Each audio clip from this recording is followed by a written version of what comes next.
పెళ్ళికి ముందు braid to be అనేది ఉంటుంది అని తెలుసు, కానీ నా లైఫ్లో కూడా బ్రైడ్ టు బీ పార్టీ చేసుకుంటాను నాకు తెలీదు. అయితే నేను షాపింగ్ చేసేంతసేపు వరకు కూడా మా చెల్లి, మా తమ్ముడు, మా మమ్మీ డాడీ కాల్ చేస్తూనే ఉన్నారు, ఎక్కడున్నావు అని చెప్పేసి. సో నేనైతే అస్సలు ఎక్స్పెక్ట్ చేయలేదు ఇంత మంచి సడన్ ప్లాన్, సడన్ సర్ప్రైజ్ ఇస్తారు అని చెప్పేసి. అదేదో డైలాగ్ ఉంది కదా, hi Sagar what is surprise అని చెప్పేసి. నాకు అదే అనిపించేసింది. అంతకు మించి నాకు నా ఫ్యామిలీని చూస్తే చాలా హ్యాపీగా అనిపించింది.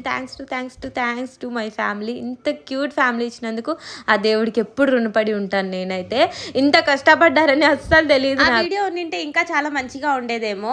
అయితే నన్ను ఎలా సర్ప్రైజ్ చేద్దామా అని చెప్పేసి ఆ వీడియో అయితే మిస్ చేసేసారు. బట్ అయినా సరే నాకు లైఫ్ లాంగ్ గుర్తుండిపోతుంది అనమాట. సో మా చెల్లి, మా తమ్ముడు ఇంత ఎఫర్ట్స్ పెట్టేసి నాకు బ్రైడ్ టు బీ చేస్తారని నేను అస్సలు అనుకోలేదు. బట్ థ్యాంక్స్ టు గాడ్ ఇంత క్యూట్ ఫ్యామిలీని ఇచ్చినందుకు.